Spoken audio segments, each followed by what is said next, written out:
When All Hope is Lost, a motivational story. This is a story about a man who built a world. He built it with his hands, his mind, and his unshakable belief that greatness was his destiny. His name was Elias. Elias wasn't just an architect, he was a visionary. His designs were more than steel and glass, they were symphonies of light and space. He had a beautiful wife, a young daughter who looked at him like he was a superhero, and a career on the verge of breaking into the stratosphere. His latest project, the Solara Tower, was a testament to his genius, a spiraling masterpiece set to redefine the city's skyline. His world, it seemed, was perfect. Part 1. The Fall. Then, one day, the symphony stopped. A single, catastrophic flaw, a miscalculation in a non-critical support beam, led to a partial collapse during the final stages of construction. No one was hurt, but the damage was irreversible. The dream, the masterpiece, was gone. The media was ruthless. His peers distanced themselves. The firm that had once celebrated his genius now blamed him for the biggest scandal in its history. Elias was stripped of his project, his job, and his reputation. He tried to rebuild. He put his last bit of savings into starting his own small firm, but the city had a long memory. Every door he knocked on slammed shut.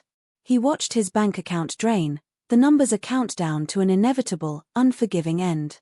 The light in his daughter's eyes, once a reflection of his own pride, now seemed to hold a question. What happened, Daddy?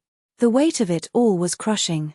The feeling of failure was a physical thing, a rock in his gut that kept him up at night and haunted his days. He wasn't just a failed architect, he was a failed husband, a failed father. He had promised Maria a life of security, and now he couldn't even pay the rent. In that moment, looking at the letter in his hand and the hope draining from his family's eyes, Elias felt it. The absolute, undeniable end of the line. The quiet, suffocating truth that all hope was lost. Part 2. The Spark. He walked until his legs ached, lost in the fog of his own despair. He saw nothing, heard nothing, felt nothing but the emptiness. And then, he saw it. A crumpled, broken mess of twigs and leaves on the ground. A bird's nest, torn from a branch by a recent storm. He picked it up, intending to toss it in the bin. But as he held it, he noticed the intricate weaving of each twig, the soft moss lining the inside. It was a masterpiece of instinct and purpose, now just a handful of broken parts. Just then, an old groundskeeper with kind eyes and calloused hands shuffled over. He saw Elias holding the nest. "They'll be back, you know," he said, his voice a low rumble. "The birds. They'll build another one. Sometimes right in the same spot. They don't waste their energy regretting the storm. They just start over." Elias looked at the man, confused. "They don't rebuild the exact same way. They learn from the wind, from the branches that broke. The new nest is different, stronger, because it's built with the memory of the last one's weakness. The broken pieces aren't a failure, they're the blueprint for what's next." In that simple observation, something shifted within Elias. The broken nest wasn't a symbol of his failure. It was a symbol of a process. He hadn't lost everything, he had simply been given a new blueprint. The lessons from his fall were not a curse, but a foundation. He wasn't meant to rebuild the Solara Tower. He was meant to rebuild Elias. Part 3. The Ascent. He went home that night and didn't sleep. He grabbed some old reclaimed wood and a small set of tools. He didn't design a skyscraper, he designed a birdhouse. It was simple, elegant, and flawless in its construction. He built it for Lily, and he built it with a purpose, to remember what it felt like to create something with care and intention, not for fame or fortune. Word of his craftsmanship started to spread. A neighbor asked him to fix a rickety old fence. Another needed a bookshelf built. He worked with his hands, his tools, and his heart. He wasn't making a living, but he was making a life. One day, he heard the local community center had been damaged in a small fire. They were struggling to find someone to help them rebuild their library. Elias volunteered.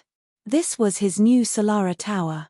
He poured every ounce of his renewed purpose into that project, meticulously checking every joint, reinforcing every beam, applying the lessons of his past failure to create a space that was not only beautiful, but strong. Maria and Lily joined him. They painted walls together, sorted books, and cleaned up the rubble.